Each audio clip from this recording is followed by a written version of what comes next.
my fellow wizards. I spend the majority of my videos talking about how to avoid spending real money to get stuff in Wiz. But today we're doing something a little different.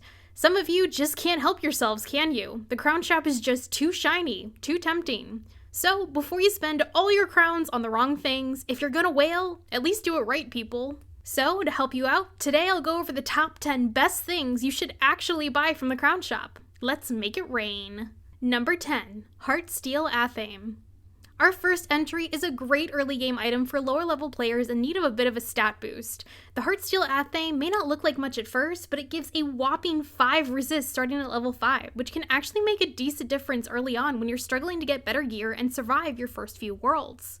A lot of early gear doesn't give much resist at all, so buying this will give you an extra edge and might just save your life a few times. And honestly, you can probably keep it equipped until about level 50 or so, and you'll want to swap in the Winter Tusk athames that give damage, so you're definitely getting a lot of use out of it for the price. It's a very cheap 260 crowns from the crown shop, or you can farm for it from Prince Gobblestone and Colossus Boulevard, but the prince is pretty stingy about dropping it, so buying it is a lot easier. Worst case, you can spend a few days earning a free 100 crowns a day from trivia on the Wizard101 website, and you'll be all set, so to me this is definitely worth the price. Number 9, Jewel Blossom Plants. Next up are the Jewel Blossom plants, which come in 5 different forms: circle, square, star, tear, and triangle.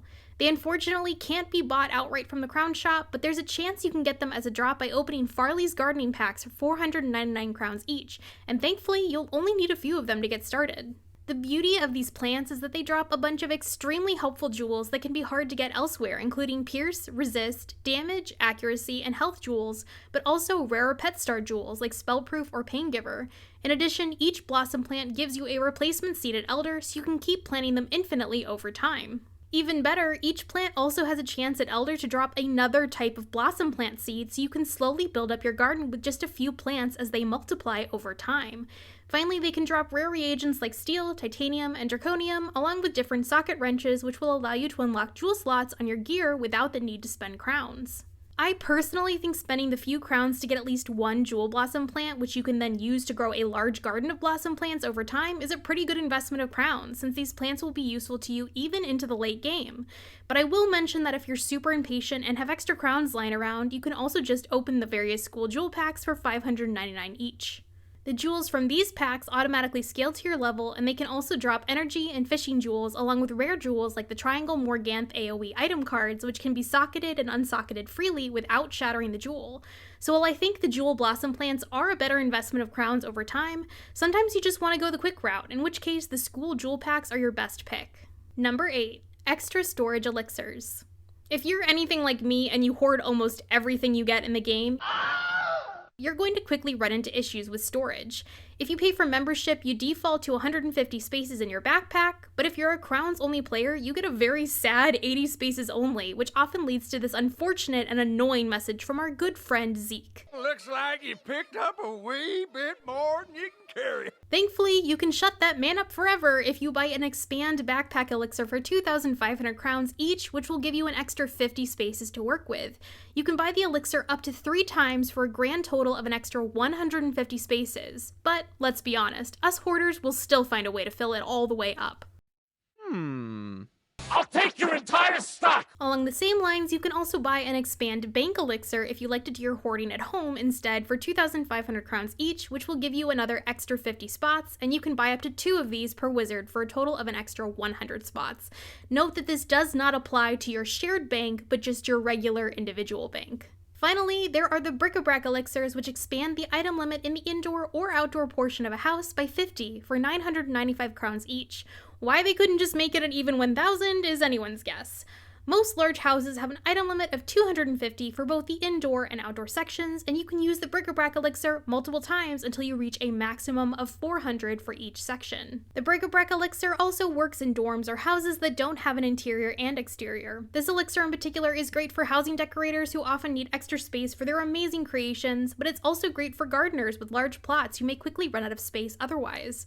Overall, since these elixirs give permanent space upgrades, I think they're a pretty good investment for your hard-earned crowns. Number 7, additional character slot. Okay, this is definitely one of the pricier choices on this list, but depending on your playstyle is well worth the cost. Wizard101 starts out by giving you 6 character slots for free, but obviously you'll discover pretty quickly that there's a problem with this number. There are 7 schools in the game to pick from. So instead of just making 7 character slots so we can try all the different schools, KI forces us to make a choice. Which school do we leave out? I think we all know the answer. However, if you're willing to fork over 18,000 crowns, you can buy the additional character slot elixir so you can finally play a myth character and have all 7 schools on one account. In addition, while you can only buy an additional character slot elixir once from the Crown shop, they'll also sometimes show up as rewards from the Crown's reward events where you can actually redeem the elixirs to get an 8th, 9th, or even 10th character slot, although at that point I think you might be overdoing it. Anyway, this entry is more for those completionist players who really want to experience all the schools that Wizard101 has to offer, but to me it's definitely worth the price to have that 7th character slot available. Number 6. Other useful seeds. There are a number of useful seeds in the game, but especially early on, it can be pretty hard to access them, which is where the Crown shop comes in. If, for instance, you want mega snacks at lower levels because you're trying to breed your first few pets, you can't get access to the best plants like couch potatoes until you reach Grizzleheim at level 20, where you'll then need to grind out certain enemies to slowly get the very rare seed drops over time. It's been 84 years. However, if you don't have the time or patience for farming, you can just buy some of the better plants from the Crown shop, which will at least get you started with some decent gardens, which you can always expand more when you reach higher levels and have access to better farming spots for these seeds. I personally recommend couch potatoes for 1,500 crowns each, or evil magma peas for 1,250 crowns each to start, since they both drop mega snacks along with other items you can sell for a profit like treasure cards or lower level ranked snacks. Both plants also give you a replacement seed at Elder so you can keep planting them over time without needing to buy more. If you really don't want to pay for these plants, however, know there are free options to get them, which I cover in a separate video on how to get mega snacks. If you're trying to plan ahead, another great option might be the King Parsley plant for 750 crowns each. You'll only need a couple of these to start as they give you a replacement seed at Elder, but also have a chance to give you extra seeds during each mature harvest, and even a chance at the superior Ultra King Parsley seed at Elder Harvest. These plants are great because they give snacks, reagents, and treasure cards to sell, but crucially, they have a chance to drop Amber, a very rare reagent that can be used at higher levels to craft rare spells like Deer Knight or Pigsy, which are invaluable to have. For the best tips on getting a ridiculous amount of amber, you can also watch my other video on the topic where I discuss the gardening process in depth, but getting started with some basic King Parsley plants is a great first step. Number 5. Retired items. This entry is definitely for the collectors out there. Over the years, there have been a number of bundles that have come and gone, with many now being retired so you cannot purchase them anymore. Thankfully, KI occasionally has Throwback Thursdays or similar promotions where you can buy parts of these retired bundles like certain wands, gear sets, or even mounts. When these promotions are available, it's a great time to buy some of your favorites since you won't be able to get them at any other time. Some fan favorites tend to be the flute wands, which come in a bunch of different colors and have a fun casting animation, old hoard packs like the Dragon, Kieran, or Skyrim packs, retired mounts that give stacks like the Clockwork Courser, and even old gauntlets. There are far more examples than I can list here, and it can be hard to predict what items they might bring back at any given time, so definitely keep an eye out because you might just be able to snag your favorite rare retired item that you can no longer get any other way. Number 4. Ghulture and primeval hoard packs.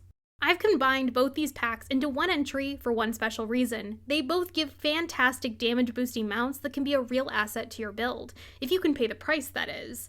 Beginning with the Ghulture Hoard Pack for 399 crowns each, you have a chance at receiving any of the 7 different Ghulture mounts, one for each school. Each mount gives an extra 3% damage for its relevant school, except for the Balance mount, which gives 2% universal damage. For the min-maxers out there, this can be a great mount to squeeze out just a bit more damage. Be warned, however, that as with most mounts and packs, these Ghultures are rare drops, and like all packs, you always seem to get the thing you actually want last. So if you're a Storm Wizard, for instance, prepare to get every single other school Ghulture before you finally get the Storm one. I don't make the rules, people, that's just how gambling works. Coincidence? I think not! Anyway, another alternative for extra damage is opening some primeval hoard packs for 399 crowns each. There are 3 mounts you're looking for here, the Stompy, Chompy, and Trompy Brontos.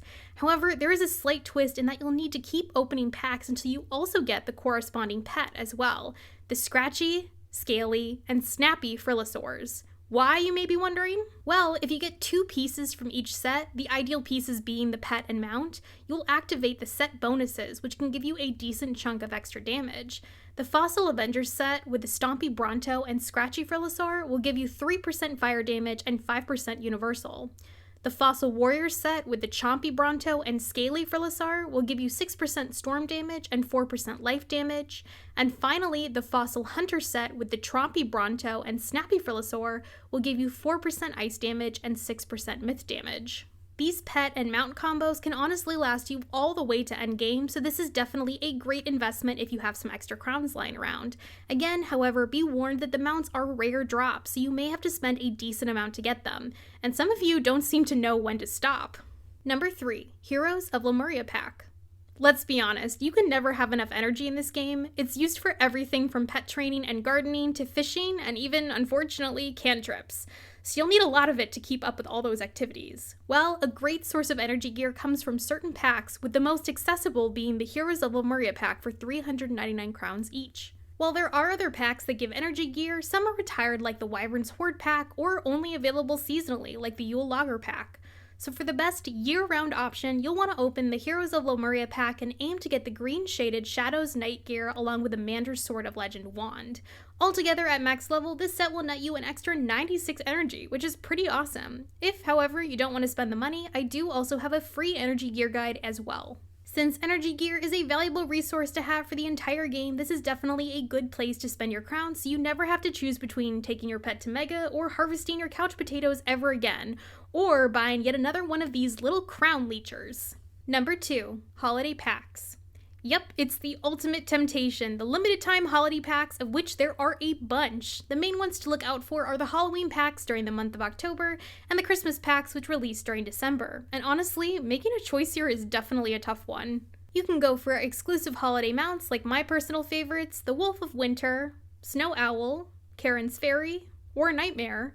You can try to get some great gear aesthetics for stitching like the Dark Wraith, Pirate Captain, New Year's, or Winter's Rain sets, among many others. There's also great energy gear that only comes from seasonal packs, like the Snowdrifter set from the Winter Wonder pack, or the Alpine Hunter set from the Yule Logger pack.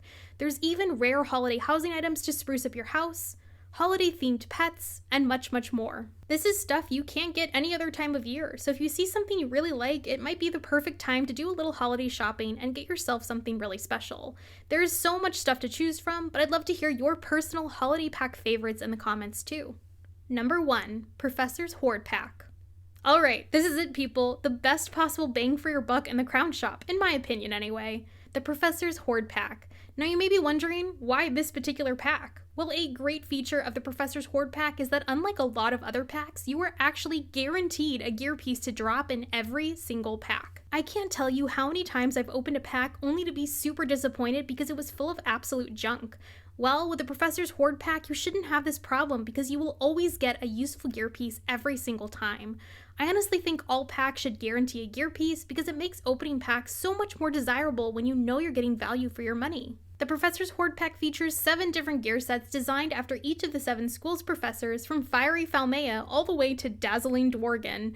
And honestly, at most levels in the game, the gear is on par, if not better, than the regular gear you would farm for. The boots and hats in particular give a ton of helpful offensive stats. The hats also offer very helpful item cards, even at lower levels. The Balance Hat gives a handy Restoring Hands healing spell, Myth gives Disjunction, which trades hanging effects with the target, Fire gives the powerful Incendiate, which destroys all damage over time effects and deals 200% damage, Ice gives the defensive Mass Tower Shield spell, Halston gives Ion Wind, which gives you an extra 7% critical per pip for the next storm spell, Life gives the amazing Life Feint, which acts as an extra feint just for life spells, and finally, best of all, the Death Hat, which gives the item card Mass Feint, which feints all enemies at once. What's great is that all these gear pieces can be equipped by any school, so for instance, if you're supporting as a balance wizard, you could equip Dworgen's Havoc Hood and also have access to the Mass Feint spell, which is extremely helpful in group fights. Between the guaranteed gear drop in every pack, the usefulness of all the gear over time, and the utility to be able to wear whatever school gear you want without school restrictions makes the Professor's Hoard pack the best use for your crowns,